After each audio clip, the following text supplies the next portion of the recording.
Assalamualaikum warahmatullahi wabarakatuh. Hai guys, saya Domeri Al Pacino sekarang berada di lapangan Aula Taihidian atau dalam bahasa Indonesia guys disebut Aula Harmoni Tertinggi atau Hall of Supreme Harmony. Terletak di bagian tengah poros utama kota terlarang guys, tepatnya setelah melewati gerbang Taihimen, Gate of Supreme Harmony. Ini adalah bangunan terbesar dan paling megah di komplek istana guys. Berdiri di atas 3 tingkat teras marmer putih dengan ukiran naga yang indah guys. Tampak di depan Aula Taihidian ada 5 jembatan putih guys yang melintasi parit Jinshui. Susunannya guys, 1 jembatan besar di tengah sebagai sumbu utama dan 2 pasang jembatan lebih kecil di kiri dan kanannya guys. Jembatan-jembatan itu guys adalah lambang kosmis dan hierarki kerajaan.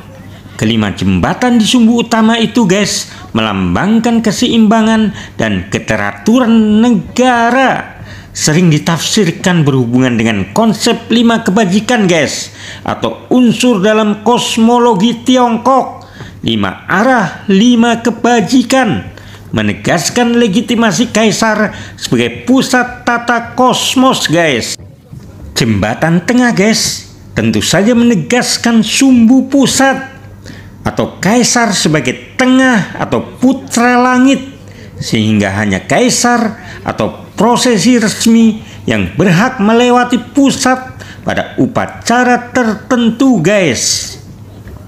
Sedangkan pegangan atau balustrade dan pilar jembatan guys dibuat dari marmer ukir dengan motif naga, awan, bunga teratai, dan motif simbolis lainnya guys.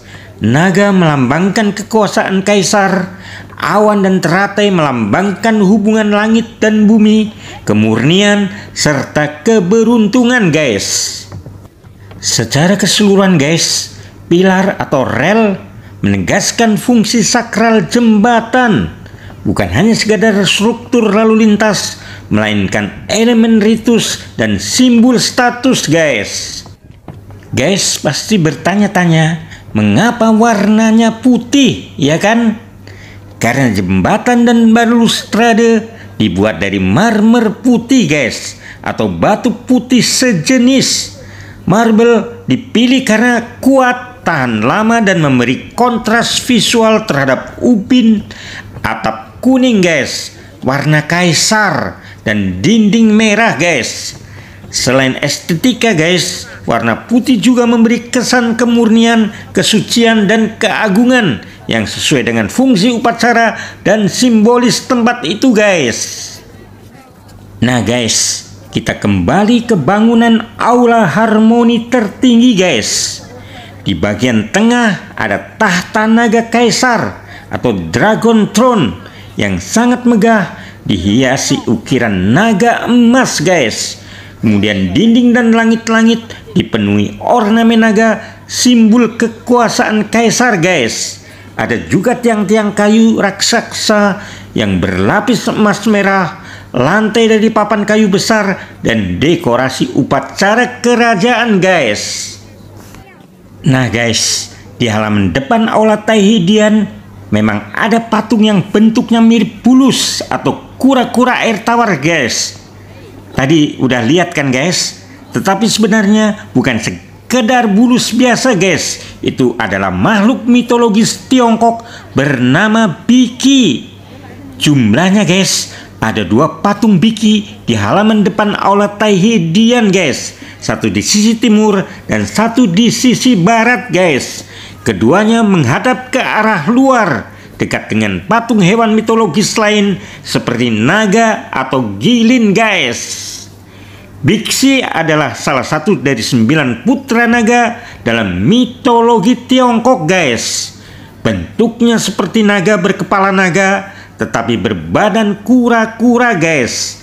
Di tradisi Tiongkok, Biki sering digunakan sebagai alas batu prasasti atau elemen dekoratif istana guys.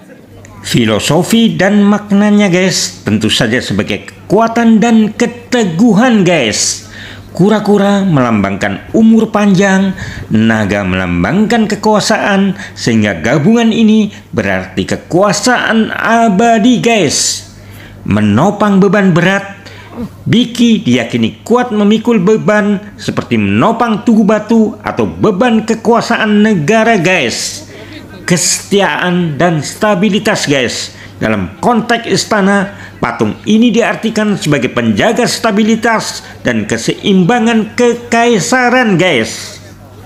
Mengapa ada di halaman Taehidian guys? Patung itu ditempatkan sebagai penjaga simbolis aula terbesar dan paling sakral di kota terlarang guys. Secara Feng Shui guys, makhluk ini dianggap menahan energi buruk dan mengokohkan pusat kekuasaan kaisar guys. Nah guys, kalau kita perhatikan dengan cermat guys, itu tampak ada rumah-rumah kecil di sisi aula Taehidian guys. Itu sejatinya adalah pavilion atau bangunan samping guys, yang menjadi bagian dari pelataran luar kota terlarang guys.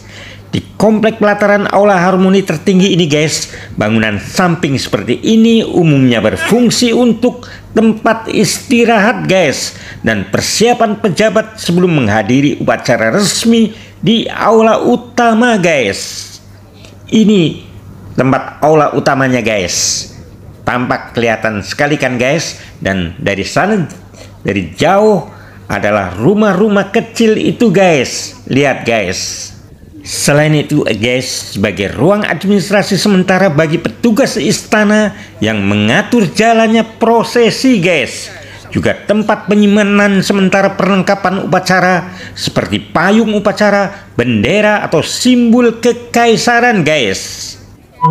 Secara arsitektur guys, bangunan samping ini juga membantu menciptakan simetri dan harmoni visual dengan bangunan utama guys, sesuai prinsip tata ruang tradisional Tiongkok, di mana aula utama selalu didampingi oleh bangunan pendukung di kiri kanannya guys, atau utara selatannya guys. Ya guys, di pelataran aula Taehidian memang ada dua bangunan samping yang posisinya mengapit tangga utama di kiri dan kanan guys. Nama dan fungsinya pada masa dinasti Ming sebagai Xinghedian Xidian atau pavilion barat guys. Terletak di sebelah kiri atau barat tangga utama kalau kita menghadap ke aula guys. Fungsi utamanya sebagai tempat pejabat tinggi berkumpul dan mempersiapkan diri sebelum menghadiri audiensi atau upacara guys. Disinilah mereka memeriksa tata busana resmi, urutan prosesi, dan perlengkapan dokumennya guys. Kemudian guys, di pavilion timur atau Xinghedian Dongdian terletak di sebelah kanan atau timur tangga utama guys. Digunakan untuk menyimpan peralatan upacara dan perlengkapan simbol kerajaan seperti bendera, naga, payung, kekaisaran, dan alat musik seremonial guys. Juga menjadi tempat para petugas protokol istana bersiap sebelum memimpin prosesi guys. Mengapa selalu berpasangan kiri kanan guys? Karena arsitektur istana Tiongkok memang menganut prinsip simetri aksial guys, di mana bangunan utama di poros tengah selalu diimbangi bangunan pendukung di kedua sisinya guys. Ini melambangkan keseimbangan antara yin, yang, dan harmoni kosmis guys. Nah ini guys adalah bangunan Bauhedian atau Hall of Preserving Harmony guys. Fungsinya guys sebagai aula upacara, jamuan, dan tempat pelaksanaan ujian akhir pegawai sipil kekaisaran guys di masa Qing. Luasnya guys 1240 meter persegi guys, tanpa pilar di bagian dalamnya guys. Filosofi namanya diambil dari satu king atau one king, bermakna menjaga keselarasan dan harmoni di antara segala hal guys. Nah guys, kalau kita lihat ada tempayan perunggu guys, namanya tonggang, yang banyak terdapat di kota terlarang ini guys, termasuk di halaman Aula Taihidian ini guys. Nama umumnya adalah tempayan perunggu atau bronze water vat guys. Jumlah totalnya guys ada lebih dari 300 buah guys dengan berbagai ukuran. Nah sekarang kita menuju pintu Zonghemen guys, yang berada di halaman tengah komplek aula utama kota terlarang guys. Terletak di utara dari aula harmoni tertinggi dan aula harmoni menengah guys. Pintu ini menghubungkan halaman di sekitar aula harmoni menengah dengan area menuju aula pelestarian keharmonisan guys. Dahulu guys, pintu Zonghemen digunakan sebagai pintu peralihan menuju aula pelestarian keharmonisan guys, tempat kaisar mengadakan jamuan besar atau ujian akhir kejuaraan kekaisaran guys. Nah guys, kita lihat bangunan Zonghemen guys atau Gate of Zonghe yang berada di komplek aula harmoni tertinggi ini juga guys. Berada di utara halaman tengah tepat setelah aula harmoni menengah guys. Menghubungkan halaman di depan aula harmoni menengah dengan halaman yang berisi aula pelestarian keharmonisan guys atau Bauhedian. Nah guys, pada masa kekaisaran guys adalah menjadi gerbang resmi yang hanya dilewati kaisar guys, keluarga kerajaan, pejabat tinggi, dan tamu kehormatan ketika menuju Bauhedian untuk acara penting seperti jamuan besar dan ujian akhir seleksi pegawai negeri tingkat tertinggi guys. Secara simbolis guys, Zonghemen melambangkan transisi dan tahap persiapan menuju tahap puncak kegiatan upacara guys. Ayo guys, kita lihat Zonghemen pada saat ini guys, pada saat banyak dikunjungi turis guys. Ayo kita lihat selengkapnya guys.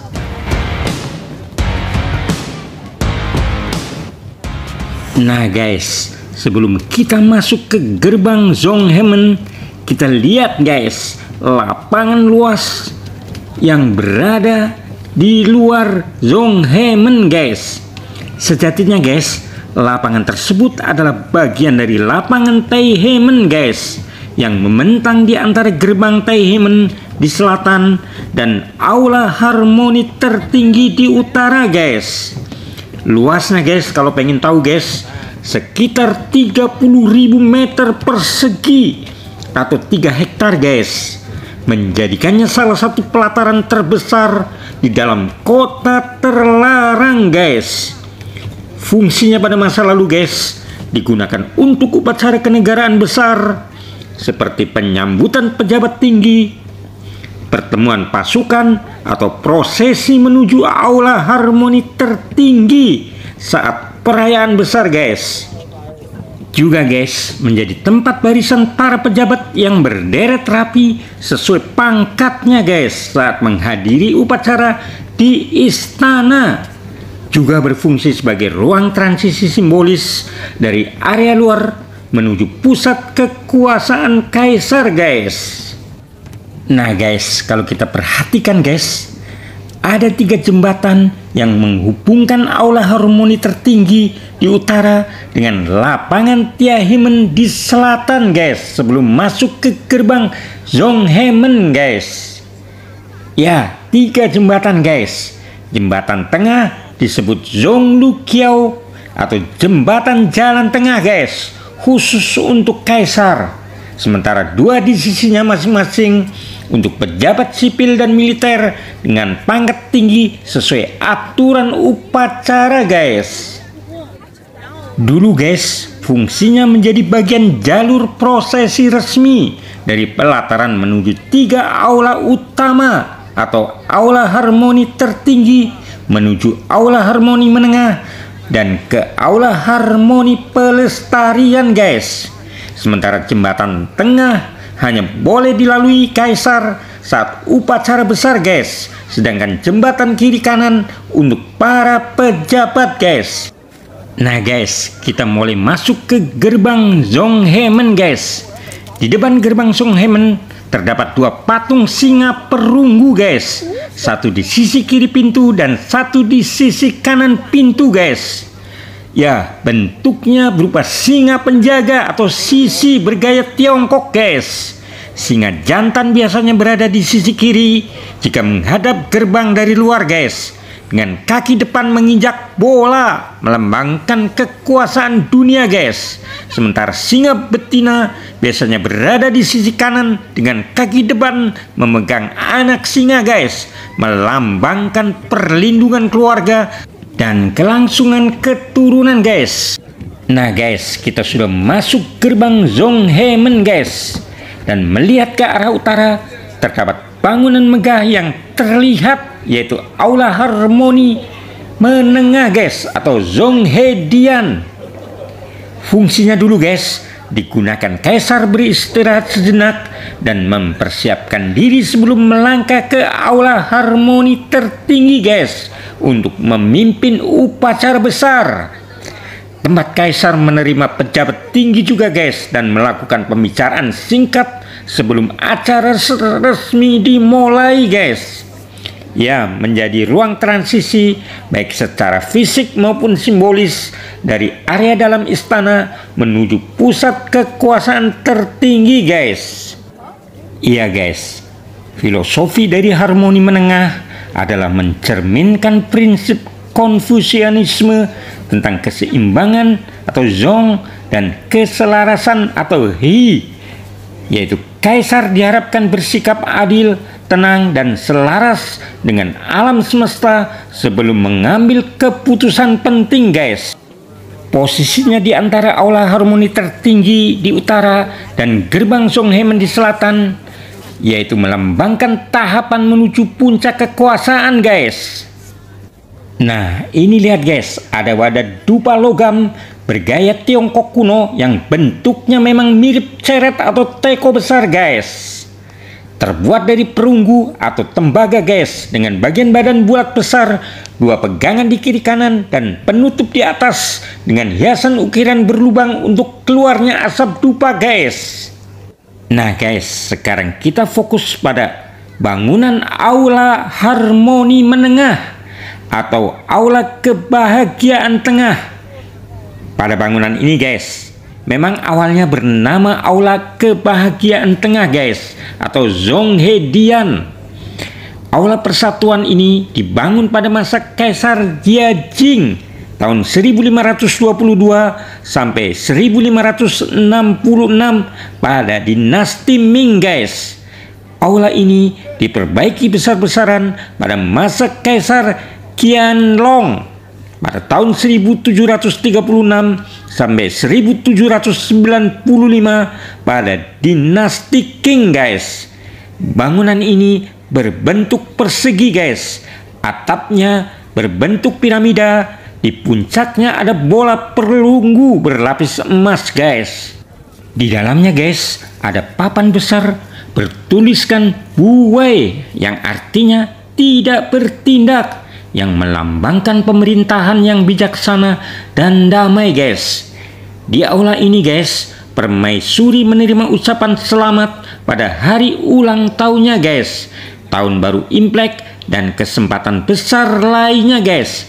Di sini juga disimpan 25 stempel permaisuri yang digunakan untuk urusan resmi istana kekaisaran guys. Ya guys, disinilah simbol bahwa permaisuri adalah sosok yang dihormati dalam tatanan kekaisaran guys. Ya guys, filosofi dari bangunan ini adalah Jia Otai, yang berarti persatuan atau komunikasi yang harmonis antara langit dan bumi guys. Dalam kosmologi Tiongkok, kaisar mewakili langit yang, sedangkan permaisuri mewakili bumi yin. Aula ini guys memang berada di tengah sebagai simbol keseimbangan dan keharmonisan antara keduanya guys. Sementara tulisan buai yang berarti tidak bertindak tergantung di dalam aulanya, guys. Merupakan filosofi Taoisme, guys. Pemerintahan terbaik adalah ketika penguasa memimpin dengan bijaksana tanpa campur tangan berlebihan, membiarkan rakyat hidup harmonis sesuai hukum alam, guys. Nah guys, kita sekarang lihat bangunan Kuningmen, guys, yaitu pintu masuk ke komplek kediaman permaisuri. Atapnya berbentuk ganda dengan ubin kuning, guys, dengan warna kekaisaran, dan dinding merah dengan hiasan kayu berukir, ciri khas arsitektur istana dinasti Ming dan Qing, guys. Jadi guys, Kuningmen adalah menjadi batas suci antara wilayah pusat kekuasaan kaisar dan wilayah kediaman pribadi permaisuri, guys. Nah guys, di belakang gerbang Kuningmen terdapat area dengan pepohonan tinggi, guys. Itu adalah Imperial Garden, guys. Letaknya tepat di ujung utara komplek Inner Court melewati Kuninggong, guys. Dulu guys, fungsinya adalah tempat bersantai kaisar dan keluarganya, guys. Juga area untuk menikmati bunga, pohon langka, bebatuan hias, dan pavilion, guys.